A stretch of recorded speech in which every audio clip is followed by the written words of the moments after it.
Are we filming? Yes, we are. So, I have just spent the last hour talking about diaries, the diaries I have used in the past, the diaries that I'm currently using, and my plans for the future.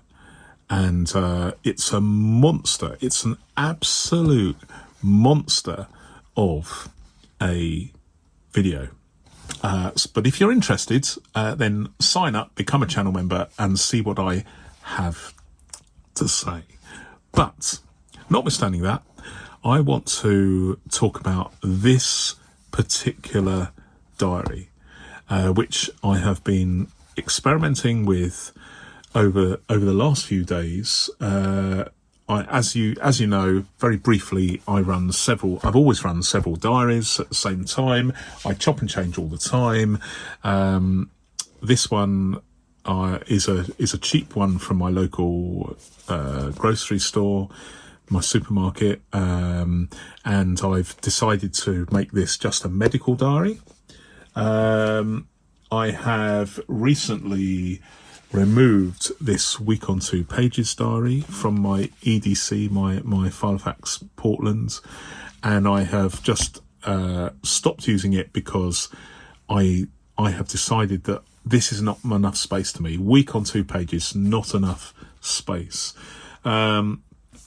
So what am I doing now? Well, I have my EDC where I'm making notes, and this is that I carry this all the time. So if I need to make a note of something I need to do, then I will write it in here, and then when I get home, I will then transpose that note into either my medical diary or this new diary. Now the binder is not new to me. I've had this for some time. It's this Me Plus in personal size, really nice Pueblo leather. I mean, it's just a fantastic thing. I've got many personal size slimline binders, but out of all of them, at least at the moment, this is my favourite.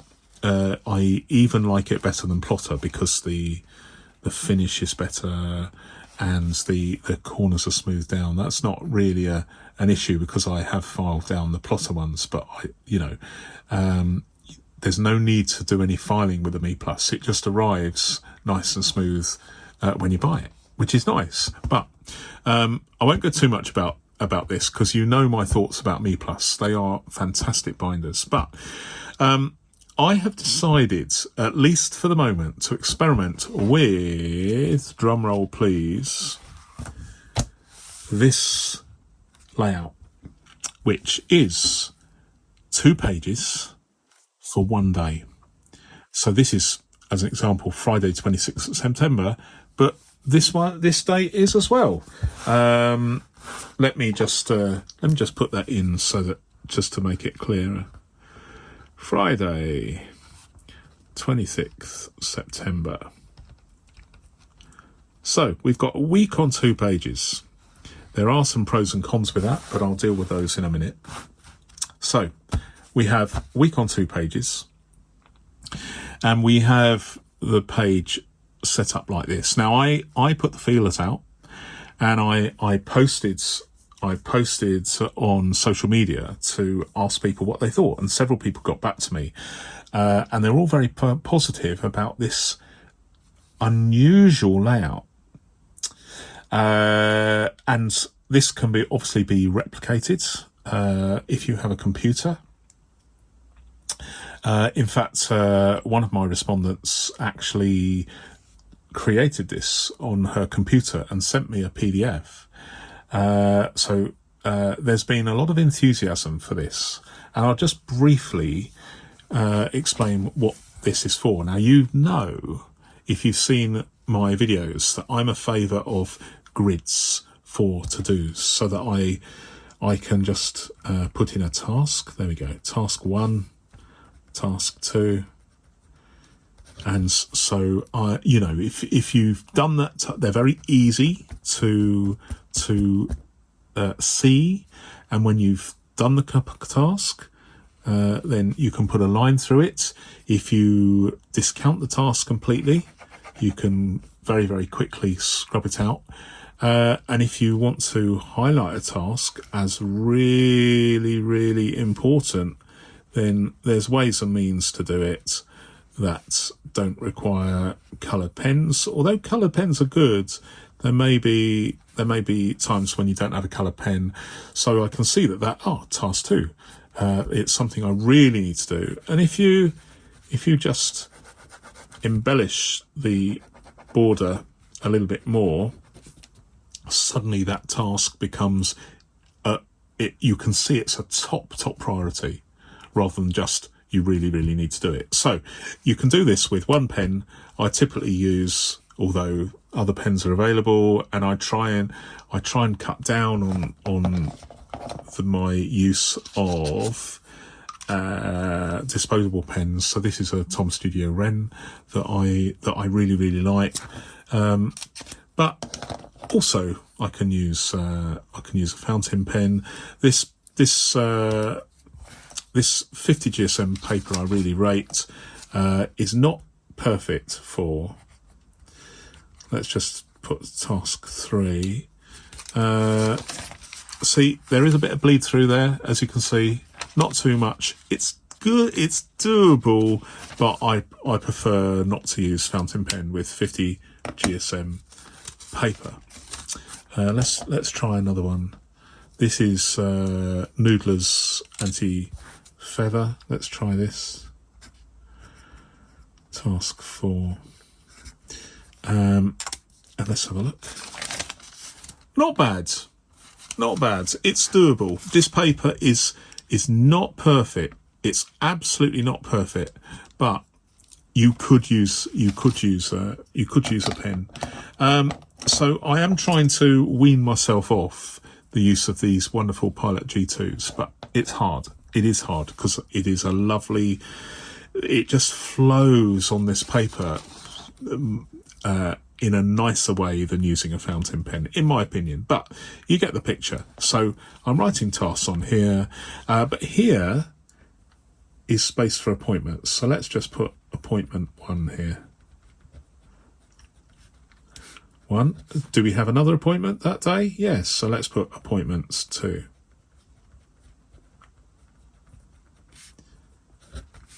Okay, so we got 2 appointments there, and they're very, very visible. You can see them. They are completely separate from other tasks, my to-do list, if you like, but they're on the same page, and that for me works very, very well. Keep them separated, but you have these tasks, and there's plenty of space here to write down the to-do that you have to do. I'm using the rings as the markers for the lines. I'm keeping the divisions in line with the ring mechanism, which from experience I know that works very well. It's aesthetically pleasing and less confusing to the eye than if you had them in any other way. And it's good enough. It's good enough, and you can use this system in any format whatsoever, any size binder, from mini size all the way up to A4. This works very well, in my humble opinion. And what have we got here? Well, there's some more space for the same day in the same format. Why is it the same format? It's because when you turn these pages over, essentially you don't have that annoying situation where you've got shadow of lines on the other page. So I've deliberately kept this like this. I haven't done it yet, but I would tend to use this part of the page for notes or reminders, that sort of thing. And then here, to-dos that have less of a priority. So I start from here, and then if there are any, let's put a reminder here. Reminder 1. And then reminder 2. So what would a reminder be? Periodically check that my domain name hasn't expired, for instance. That would be something I would check fairly regularly, once every, once a year, but perhaps more than that. So I would just put that in there. But certainly there's plenty of space here. I mean, there's more than enough space. So it's twice as much as day per page. So there's far more real estate than if I've got a whole week on a very, very small space. This is great for appointments, but certainly I need more real estate than what a mini-size week on 2 pages affords me now. And I can always put appointments in my iPhone using Apple's calendar. So all these appointments are in here, not a problem. But I know what you're going to ask me. Is there really enough space to do this sort of layout with just 16mm rings? No, there isn't. But there is method in the madness. So this affords me space for 2 months. So there'll be some pages from the previous month, and then pages from the next month, shall we say, or a 2 weeks past and 6 weeks hence. Whatever floats your boat. However you want to roll, this works very, very well. And it's actually nice to have the day that you're working on more or less in the middle of the binder. It's easier from a point of view of negotiating the rings, whether you're left-handed or right-handed. It's just easier, isn't it?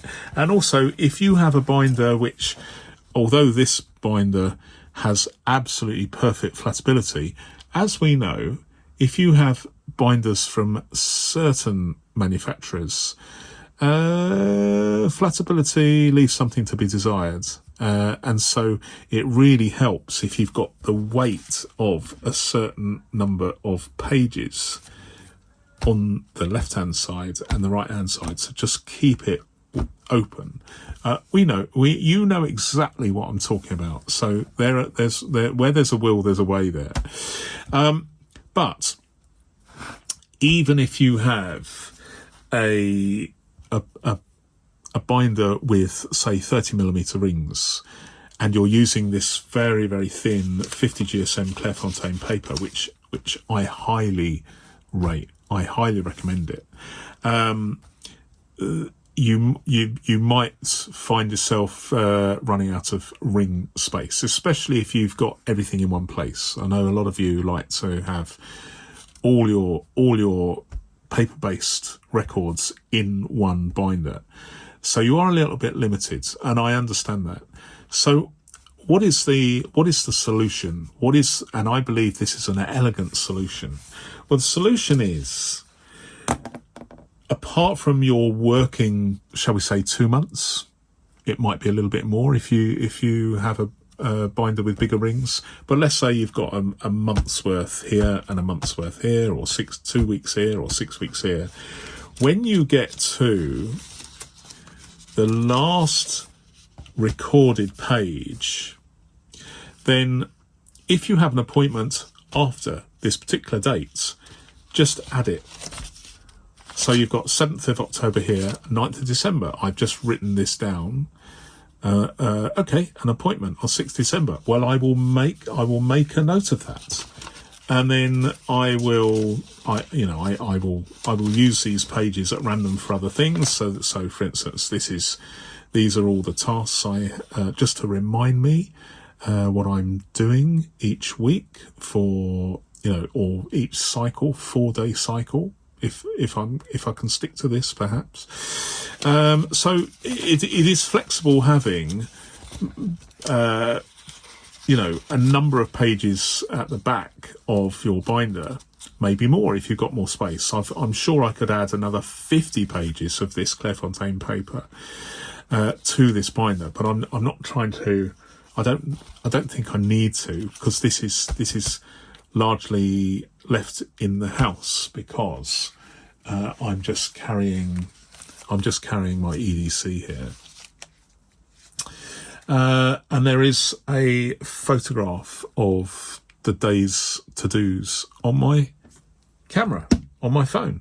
So I don't necessarily need to, or I could just take the page out and take it with me so that I know what I'm doing. Take those 2 pages, put them in my wallet or my Portland's mini filofax so that I can refer to them during the day. I mean, that would be an option as well. So there's plenty of options here. But essentially, if you've got appointments however long in the future, just add them manually to the back, and then when you add, you can make sure they're in alphabetical order. So if I suddenly find an appointment on the 5th of November, then I can insert it here. If I've got one on the 5th of January, then I can insert it here. So, that's the benefit of having a ring mechanism, isn't it? You can move things around, keep things in the order that you wish to have them. But for me, although I am using several diaries for different purposes, so this one is just a rolling appointment diary, and this one is a medical diary. Having this, I suspect that this format will become my sort of main working diary, but it may not be. Oh, I've made a mistake there, haven't I? Drawing that line there, but hey ho. I better. I'll have to blank that out. I would say the only other thing I need to add is this, and I've used a green filofax blank insert to demonstrate here. But if 2 pages on one day is not enough, I mean, that might happen if you need a little bit more space, then just add a sheet, 1 sheet, 2 sheets, 5 sheets in that space. And because you've got a day on 2 pages, you don't have to date this page, because it's very, very clear to what date this extra sheet for your extra to-dos or extra notes refers. If you want, you can have this as a running list of recurring tasks, and just move this on a daily or weekly basis, and you can have several of these running sheets with recurring tasks. Who knows? But it's very, very flexible. But essentially, I'm really liking this format where you keep things separate. You keep your appointments here, and then your to-dos here, notes here, reminders here, so that you can see everything at a glance each day. Just turn one page and see the next day, and the next day. So it's crystal clear, and that clarity